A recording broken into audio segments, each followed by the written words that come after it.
what is Break of Dawn? If you can give me what it is in a few sentences and then tell me how many SKUs you have today. If you ask me one word for Break of Dawn, it is just delight. It is to help every single person who needs a positive a path towards a healthier lifestyle, which involves incredibly tasting food, still being healthy. The vision that I had was that every single person in this city deserves to have this kind of food. So that is Break of Dawn. I think it is just pure delight and a lot of passion and warmth. I think every single client today, I know them personally. They talk to me for hours sometimes, which is amazing. And you've never met these people? I have not met these people. I mean, they meet me at events, they come and jump on me and hug me, and I'm like, oh my God, I've never even met you, because they feel like we've connected, right? You know, we take orders on WhatsApp, and it's such a warm.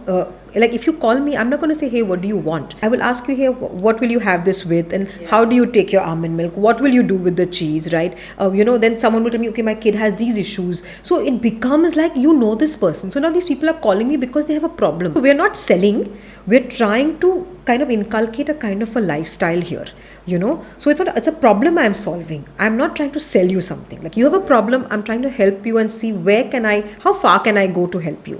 So I do things which are not even on my menu, especially for people, just because I want to help. I go out of my way and they wonder, why is she doing this? Like, I've got people who have diabetes. They want the flavored milk, but they can't have the dates. So now I decided to make flavored milk just specifically for these people without the dates, but putting the flavor in. I mean, they wake up in the morning and they send me a message saying, you just saved me. Like, you just literally have saved me. And when I hear that, I'm like, okay, this is why I do what I do. I mean, so we have so many products. I mean, I'm amazed myself currently. Like, we have nine flavors of almond milk. We've got 7 flavors of feta cheese. We've got cream cheese. We've got 3 kinds of granola. We've got 2 kinds of bliss balls. I think 6 kinds of yogurt. And we do some crackers. We do parmesan. We do, barbecue almonds. These are all, and there's so much more in the pipeline, which I can't release because there's so much going on in the kitchen that I feel sometimes I think I'll go crazy, But the idea is always to make something that I feel like there's a gap for, like something that's not there, or something that I like to eat myself. Like, I cannot sell something I don't like. So I will never release that. Even if someone's asking me to make something, if I don't like it, I won't make it because my heart won't be in it. I have to feel like supercharged and like I'm in love with what I'm making for me to be able to tell someone to try it.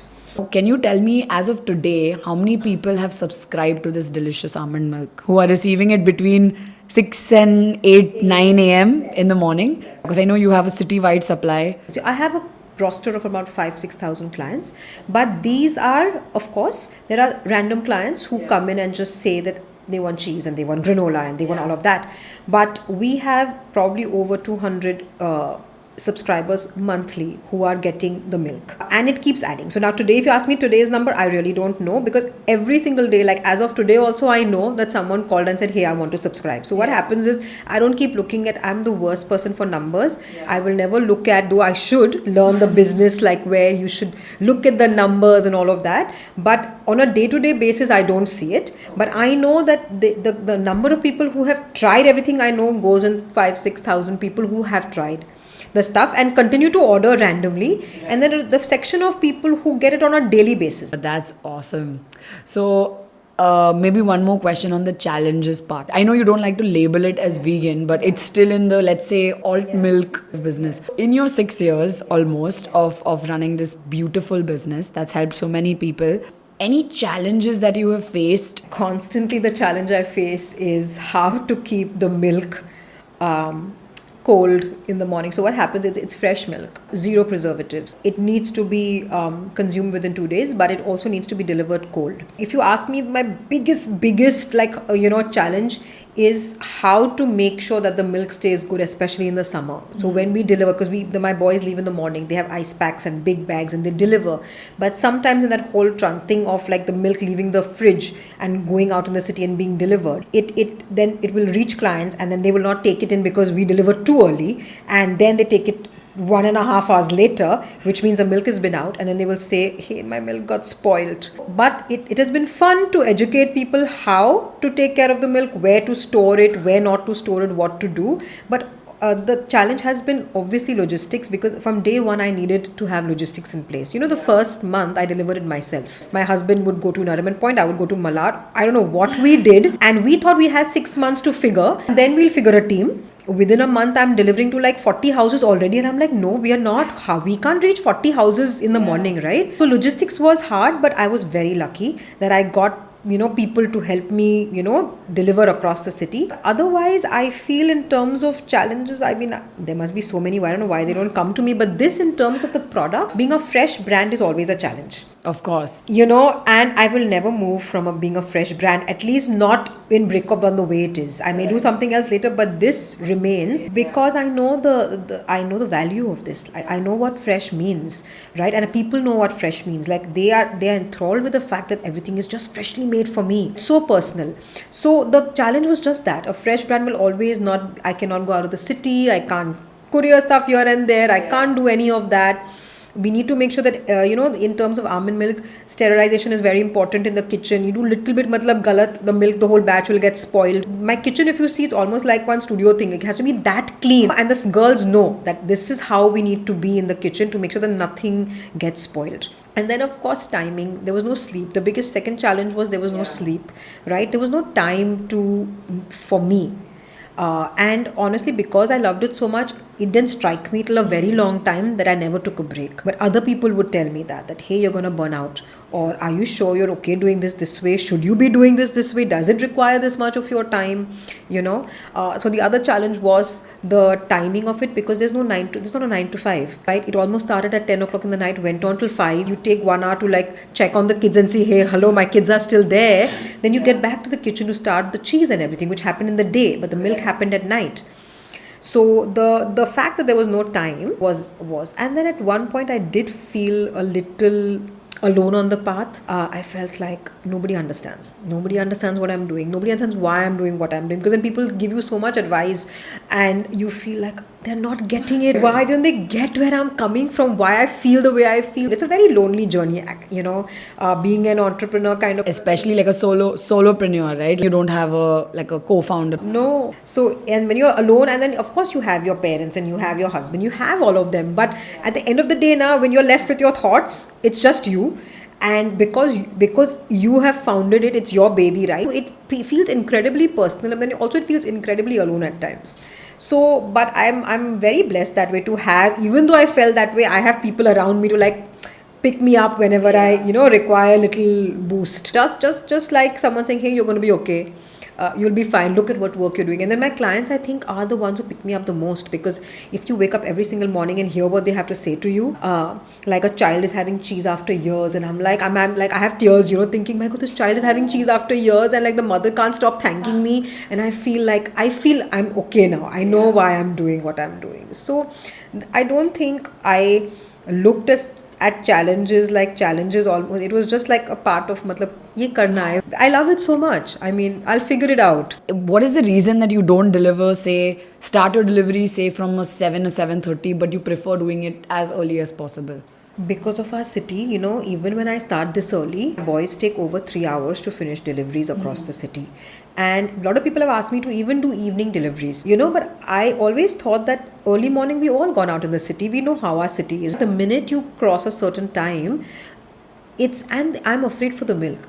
Honestly, my only reason for delivering that early in the morning is that first of all, the weather is better. 2, it's faster, and the guys can get everywhere fast. And also, I've had people tell me to send it even earlier now, because because half of them are kids now who are going to school. They're like, oh, my kid goes to school at 6. He leaves at 7. Can you deliver at 6:45? And I'm like, oh my God, how am I going to handle this now? There are very few people who say, okay, we are late risers, and then for them we'll figure. I'll say, okay, you know what? We'll just do a V-fast, or we will do it later. Or if they're not taking milk, that is. Or then they take weekends where they are home the whole day, and they can wake up and whatever. But most of them actually like it, because even yesterday I get someone saying that, hey, I'm carrying the chia pudding to work. So if it's not here, I can't leave for work. Right? A lot of my stuff is that way. It's ready to eat thing. So, I mean, starting later in the day, it doesn't work for me in that. But hopefully, at some point, if it grows, then I may do an evening. An evening batch. Right now, it's only my team that delivers. We are not tied up with anybody else. Like, there is no other partners in terms of like the Swiggies of the world. None of that. No Zomato, Swiggy. Because that would be impossible to do with such fresh product and the storage. There are people saying that you should do it and you should. And of course, if it's possible at some point, if I'm able to, do that for people and say, okay, because what happens is on a Friday night or a Saturday evening morning, someone is like, I'm having a party, I need it right now. And we also have a day off on Saturday. I need to give my staff a day off. So Saturday they don't come. So, and maximum people realize last minute that they require something for a party. So they're like, are you on Zomato? Are you on Swiggy? And now basically I'm like, I'm not, but I will send it to you somehow, but the cheese needs to be ready for that. So at some point I'm sure when it's feasible for me, if it makes sense in terms of the numbers, if it makes sense for everything, I don't like too much wastage. Of course. That was my next question actually. How do you deal with wastage? That is why I'm not on any shop shelves. Because putting it on a shelf is hard because it's fresh. I rather someone say pre-order and then take it, right? Versus saying I'm going to stock your cheese and then at the end of like 15 days say, hey, but it didn't sell. And that is just heartbreaking for me. It's too much work goes into it for me to have that wasted. So that is why people have asked me, a lot of people have asked me, okay, we want to keep it in this shop. And I said, I'm sorry, but I can't help you here. We have to figure a way. There is always a way. There's always a way of figuring how you can also help your clients get break of dawn stuff, but we have to figure a way because it's a very unique product, a fresh product. So how can we both do it together? And we brainstorm like we've brainstormed just to figure out how things work. And there's never a no. It's always a discussion. Makes sense. That completely makes sense. 100% of your orders are all pre-orders? Like you don't... What about your stock? Do you also make a little extra stock? Never ever milk. The only thing that I keep a little extra that is only over the weekend is my cheese. What happens is cheese is a very long process, the feta, right? It takes about 18 to 20 hours just for one cheese to be ready. So if someone tells me on Saturday morning that I want it Saturday afternoon, I won't be able to, So what I've started doing is a little, because I know it goes every week. But the cheese is just going on a daily basis. So over the weekend, what I do is I have a little stock of the feta, a little cream cheese is there, some granola is there, because those things don't get spoiled. Granola and stuff is good for a couple of weeks. And I know if it doesn't go over the weekend, it's going to go next week, in the week. But I won't make too much. The only time I make a lot of stuff is when we have to go for events. So if today if you order cheese, it'll be made for you now. I hope everyone's listening. So it's super ultra fresh. You recycle all the glass bottles that you give out your milk in? How do you manage that? So again, when we started and when I started by myself, I didn't have too much of knowledge on what kind of stuff to do, but I knew what I didn't want to do. And I never wanted plastic. I never wanted any of those, anything to do which is going to cause more issues to our planet. I didn't want to use any of it. That said, when there's so many thousands of bottles go out of milk, right? And instead of it just being thrown, and then I have to buy more bottles, and that makes people have to make more bottles. Instead of doing that, I wanted to make sure that the milk that is going out, the bottles are collected. And it's, for me, how it's done is on a monthly, we spend 6 days, because it takes us now 6 days of the week to cover this entire city with the number of houses my office guy needs to go to. So we collect everything back. Also, all our packaging is, either paper or a box which is paper. There is no plastic. I've seen your packaging is beautiful. It's hard to take care of that. Exactly. In the rains, we go crazy because we've got paper boxes getting wet and there's a lot of stuff. But I think people understand, today that, it's a fresh product. They're not using plastic. And I think it's just a little way, going towards what we can do. Which is why even today clients are very conscious. They all ask me, if I forget, they ask Samne se, are you, recycling? Are you reusing? Can we send the bottles? Can we drop the bottles? But that was very important to me. It's a very long expedition for me because my guy has to go over the city and collect. He comes back with 15 boxes in a car. It's it's very time consuming, but it's something that I have loved doing. And I will continue to do that. I want to make sure that we recycle. You've told us that your customers are crazy about your products, and rightly so. But what would you say on a broader scale about, say, the market? Okay, I know you're only based in Bombay right now, but I'm sure you've traveled, you've done your research. Do you think the Indian market is ready on a larger scale to accept these kind of products? If you asked me this question about 6 years ago, I would probably, because there was nothing really going on. Yeah. But the explosion that I have seen over the past 3-4 years, Yeah. in terms of the awareness. See, it's a one thing is people knowing about it, then they try it, and then they accept it. And I think what was missing was the awareness, because this was happening abroad and everywhere else, whether be it the States or be it Europe, a long time ago. Yeah. Veganism is not new really. I've seen the market explode almost, and especially during the lockdown. I was amazed what happened in the lockdown, because the number of people that once started food related businesses, healthy stuff, also the number of clients that now woke up to the fact that I don't know what I'm eating and I need to eat better. So, it's a little hard for a niche brand. What happens is today also is the price factor. What happens is they feel that it's okay to just have it for a party, but to keep this kind of, to sustain this kind of a lifestyle, I've heard from a lot of people that they find veganism very expensive.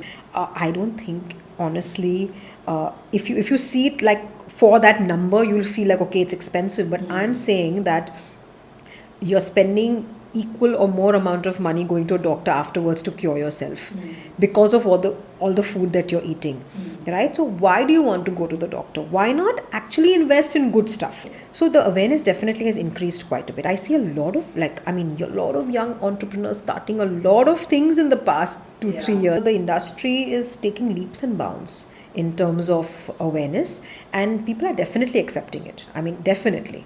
And it's only going to increase, according to me. It's only increasing on a daily basis. To be very honest, like the whole of India, like of course we have a lot of different types of population. They have way bigger problems than to even think about, okay, what is veganism? Arey, doodh to mil raha hai. That also, if we leave there, it's all about subsistence. I totally get that. But it's good to hear that, from your personal experience, that so many more people, at least who can afford it or who have an idea about what it is, are opening up their minds to get that first conversation happening. Ki, okay, let me become more aware today than I was yesterday. Because you see all the documentaries that are coming out, all the awareness is not only about making products for people to eat.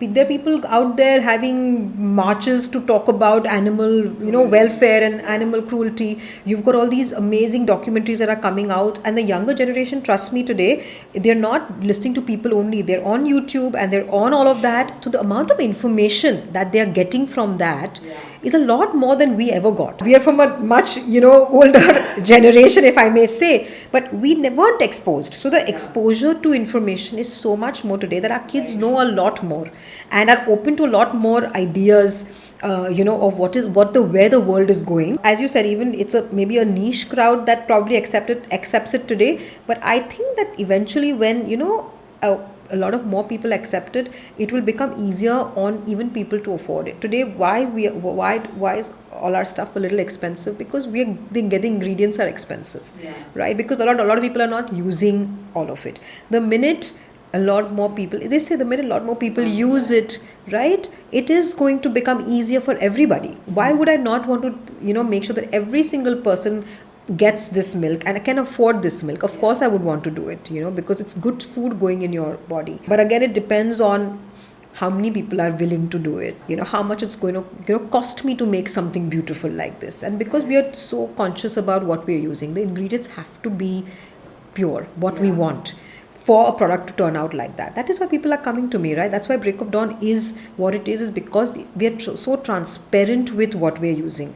There's no 100 ingredients thing going on. There's no chemical names. Everything is so clear that even a child can read what the ingredients are in a feta cheese. I think that's a very interesting perspective. If your child can read it, consume it. Because otherwise, like the number of emulsifiers, stabilizers, preservatives, I'm just looking now, it's more of letters and numbers at the back. And today my son is reading it because he reads it for me. Like if he got a pack of chips, and he'll say, "Mommy, can you eat this?" Then he himself turns the pack. Because I have taught him that, read what's written at the back. And then he's like, "This is all chemicals, Mom. I don't know." But it doesn't say there is any milk solid. Maybe you can eat it. But I'm saying people are getting aware. Like the minute when I was smaller, we took a pack, we opened it, we ate it. Today the kid takes it, turns and sees usme kya hai, right? And when you can say, okay, it's just almonds and lemon and water, okay, wow, this is simple, but no numbers and no chemicals. And that is what we need to get to. Like simple food, like 2 ingredients, 3 ingredients, 5 ingredients, which you can, no rubbish stuff, and I think that is what I am hoping to do for sure. But that's awesome. So, you spoke about transparency. So, in the terms of, I'm assuming you have at least a few vendors from where you purchase or you, of course, you get your stuff. So, what was the process in sort of vetting them? In the beginning, we just had to buy a small amount of things, right? Today, I have to buy a lot because a lot is happening. I always go to people I know, I always taste everything. So whether it's the almonds or whether, and we don't have too many ingredients. You see, the good part about Break of Dawn is that I don't have like 10,000 ingredients that I use, but I will go to a company, one obviously which is known, and then I will do a taste test myself before that is used into my cheese. So my almonds is bought from someone I know very personally, and someone who's educated me about the mixing of almonds, who's educated me about the quality of almonds, what people do outside. I told him I want the best, and then I've tasted almonds with like a batch of almonds, and I was like, oh my god, really, I didn't know this, because I was buying it just off the shelf. My process is very simple. I go to people I know, and I love to go to people who are honestly young today, who are starting new things, and of course they worked very hard on what they're doing, and maybe it's not 100% organic. Some of them are, some of them are not. I'm not a 100% organic brand, but there are a lot of my ingredients which are organic because it's coming from these new young founders of things, like where if I'm using rolled oats, for example, where I'm using seeds, for example, right? I may not go to a humongous big company, but I'll go to people who I know I can have a conversation with. I can sit with them, I can taste the product, taste the produce before I use it in my products. So I mean, that is my only way, honestly. I don't and I do everything myself. I need to do everything myself. So it's not about price, it's about just a long-term relationship, and all of them know, and quality, and something that it's not for today. I'm not buying from you for today, I'm buying from you for life. Unless you decide to stop making it, I don't like to keep changing vendors. I like to stick to one person and help them also. If they're a small brand, this is how they get their push as well. So that's what I do for my ingredients. You can trace your entire supply chain, and I think, of course, when you're small, it's much easier, but now as you're growing, it does get difficult, and it's a big challenge. So it's great that you're at least checking all the boxes. So we spoke about your team, but I don't know, what is your team size today? And I've seen pictures of your kitchen. It looks so beautiful. So it's in Chembur, right? It's in Govandi, and it's about 30 seconds from where I live. Okay. So it helps me a lot too if I'm working late nights. The kids come and spend a lot of time there. I have a little space for them as well, where we can just chill, maybe play cards, whatever. It's today I have about 6 girls inside the kitchen, and maybe a couple of people who help me with managing the kitchen, so a little bit of social media, because till about 4 years ago I was punching in the orders myself, I was making the stuff myself, I was delivering all of that. It becomes hard. Also, it kind of restricted me from having a little mind space to create new products, and that is what I want to do. I mean, I feel the day-to-day should honestly be then delegated, so that I can focus on something which I am good at, or which requires my creative energy or my mind space or my hands to make something. So now, of course, I have a team where they take care of. Otherwise, I wouldn't be sitting here with you today. I'd be doing something entirely different. I'd be sitting punching orders. So I have someone who helps me with that, someone who oversees my stuff. I have someone who takes care of my social media today and helps me, because I'm extremely bad at that. She has to force me to get in front of the camera, or do anything, but it helps me to have someone in the kitchen always seeing what's going on, and I have the same. I think it's pretty much an all women team in my kitchen, so it's all girls.